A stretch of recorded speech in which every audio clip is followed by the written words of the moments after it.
শাশুড়ি মাকে মা ভাবলে শাশুড়ি মা তার ঠিক সম্মানটা দেয় না কেন বলছি তাহলে শুনুন। আমার শাশুড়িকে বলছি বলে তাই ভাববে না যে আমি অন্য কোনো পৃথিবীর সব শাশুড়িদেরকেই বলছি। সব শাশুড়িরা কিন্তু এরকম না। কিছু কিছু মানুষ আছে এরকম, তাদেরকে বলছি। আরে আমি তাদেরকে কি বলবো, আমার নিজের ঘরেই তো এরকম, বলুন আমি কাকে কি বলবো। আজকে আমি রান্না করছি ঠিকই, কিন্তু রান্না সংক্রান্ত কোনো কথা আমি বলবো না। আমি শাশুড়িকে মা ভাবলে কি হবে, কিন্তু উনি তো আমাকে মেয়ে ভাবে না। যদি ভাবতো তাহলে আমার সাথে এই সংক্রান্ত কিছু করতে পারতো না। আরে কি হয়েছে আমি সেটা নাই বলি, নিয়ে আমাদের মনোমালিন্য সেটা না হয় আমি নাই বলি।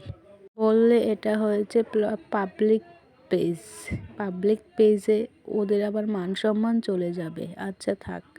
আমার শাশুড়ি আমার উপর এক প্রকার টর্চারই করে। কেমন টর্চার এটা বললে আপনারা হতবাক হবেন। মানে উনি মানুষের সামনে এমন ভাব দেখায় যে উনি আমার সাথে এত ভালো কাজ করে, মানুষে বললে হয়তো বিশ্বাসই করবে না যে উনি আমার সাথে পেছনে মানে লোকের আড়ালে কি করে। মাঝে মাঝে মানুষের সামনেও করে, কিন্তু মানুষের কাছে যে উনি করে, সামনে যে উনি করে, ওনার সেই ভাবটা দেখায় না যা আমার সবার আড়ালে আমার সাথে করে। বলেন তো এমন জ্বালার কি হাত পা আছে? আমি খুবই সাধারণ ঘরের একটি মেয়ে। পেটের দায়ে মা বিয়ে দিয়ে দিয়েছে, কিন্তু স্বামী আমার থেকে বয়সে অনেক বড়।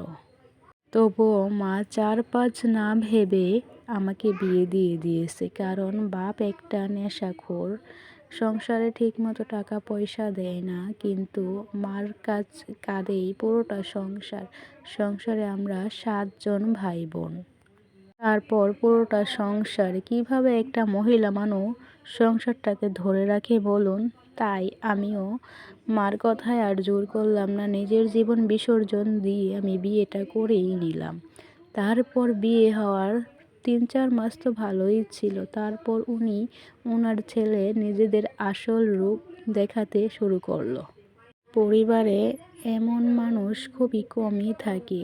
শ্বশুরবাড়িতে তেমন ঝামেলা কিন্তু নেই, তবুও শ্বশুরবাড়িতে বাড়তি ঝামেলা না থাকলে কি হবে, ওদের 2 জনের ঝামেলাই তো বড় ঝামেলা।